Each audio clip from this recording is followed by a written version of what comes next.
Hello, dear student. I am CV Tiwari, branch IT, semester third, subject discrete structure, subject code IT 302।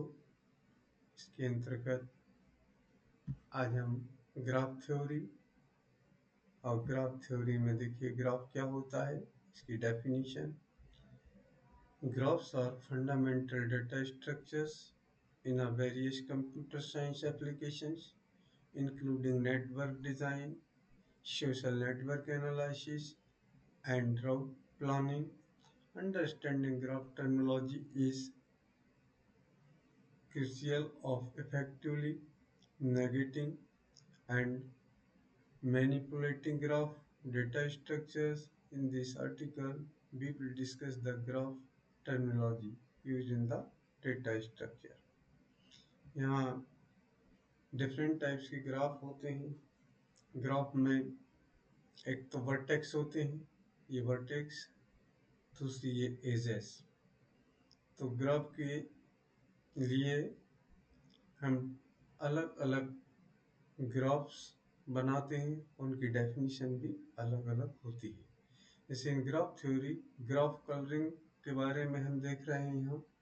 Graph colouring is a methodic assignment of labels traditionally called colours to elements of a graph. जैसे ये vertex हैं, यदि हमने यहाँ blue से रखा है तो यहाँ हम ब्लू नहीं भर सकते, है ना। दो वर्टेक्स जो हैं सेम कलर से नहीं भरे जा सकते हैं। देखिए इसको हमने रेड कलर दे दिया, इसको हम रेड से नहीं भर सकते, इसलिए ब्लू से भर सकते हैं। और यहाँ देखिए ये ब्लू है तो यहाँ हम इसको इस कलर से अलग अलग कलर, दो कलर एडजेसेंट जो एज है उस पर दो कलर सेम नहीं भरे जा सकते।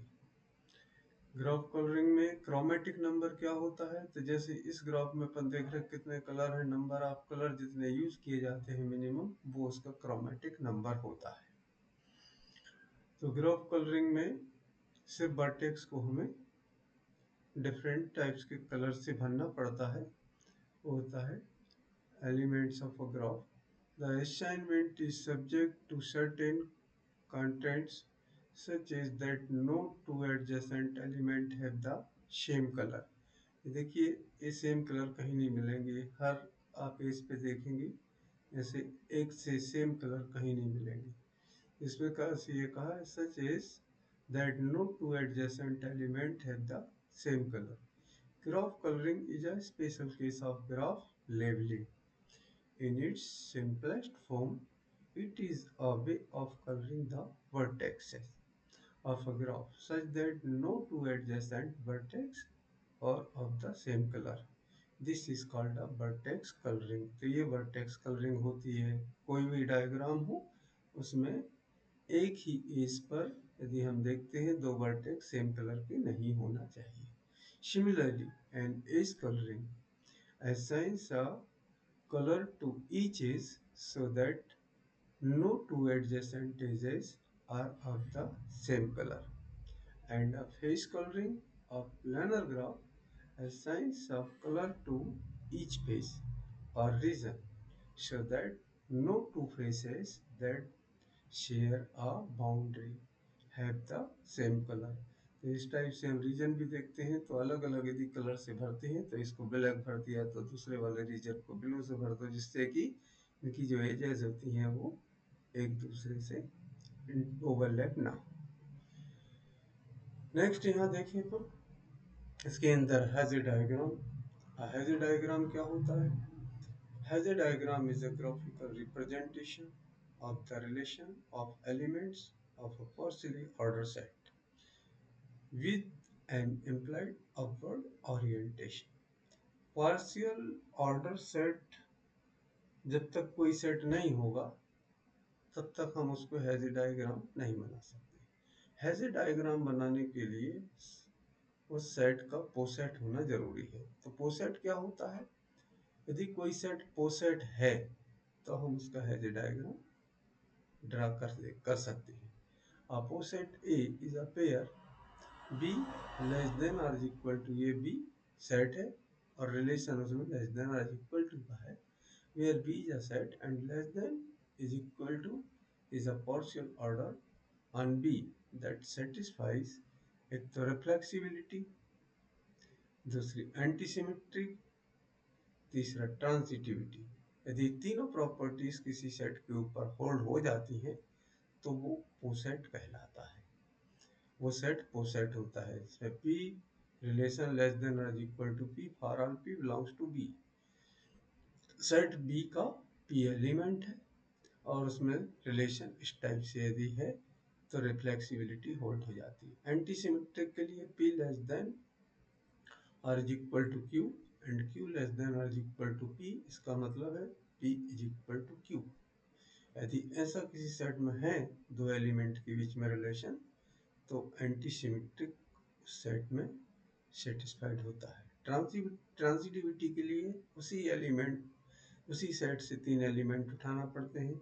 if P लेस देन और equal to Q and Q less than और इक्वल टू R है, देन P लेस देन और इक्वल टू R होता है, तो फिर हम कह देते हैं कि उस सेट के अंतर्गत ये तीनों प्रॉपर्टीज सेटिस्फाइड हैं, तो वो सेट है और फिर हम उससे हैज़ डायग्राम ड्रा कर सकते हैं। यहाँ ये हैज़ डायग्राम देखो बताया गया है। Draw the has diagram representing the partial ordering A B such that A is a subset of B on the power set S is equal to S A B C। Set S है, element A B C है और ये पोसेट है, क्योंकि ये इन्होंने पहले से दे रखा है। ड्रा द हैज़ डायग्राम मतलब वो सेट पोसेट है। अब हमें हैज़ डायग्राम ड्रा करना है तो इसके सबसे पहले हमें सबसेट्स बनाना होते हैं। तो इसमें तीन एलिमेंट है, इसके लिए इसके टोटल नंबर ऑफ सबसेट्स कितने बनेंगे? 3 2 रेज द पावर 3 मतलब 8। 8 कौन से होंगे? देखो एक तो एम्प्टी होता है, ये सिंगलटन सेट होते हैं, तीन ए हैं, डबलेट वाले तीन ए हैं, तीन और तीन छः और एक सात और एक ये स्वयं हो जाता है 8 7। इस प्रकार से 8 सबसेट का जो सेट बना हुआ है, सबसेट्स बने हुए हैं, इनके लिए हैज़ डायग्राम ड्रा करने के लिए सबसे नीचे सबसे छोटा वाला एलिमेंट रखा जाएगा। तो यहाँ सबसे छोटा क्या है? Set 5, empty set. Empty set के बाद में देखिए ए लेवल पे रखे हुए हैं A B C singleton set. फिर इनसे बड़े देखिए ए सी ए बी बी सी। फिर सबसे बड़ा जो है ना वो सेट ए बी सी।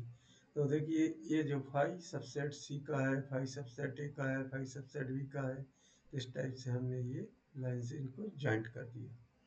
फिर देखें ए सबसेट है ए सी का, यहाँ देखें सी सबसेट है बी सी का, ए सबसेट है ए बी का, बी सबसेट है ए बी का। तो इस टाइप से जो जो सबसेट हैं जिसके उनको हमने ज्वाइंट कर दिए। यहाँ ए सी ए बी सी का सबसेट है, ए बी भी ए बी सी का सबसेट है और बी सी भी इसका सबसेट है। इस प्रकार से जो डायग्राम ये बनाया हुआ है the has a diagram of P का सेट ए बी सी के लिए बनाया गया है। ये हैज़ ए डायग्राम का इस सेट के लिए डायग्राम है। ओके,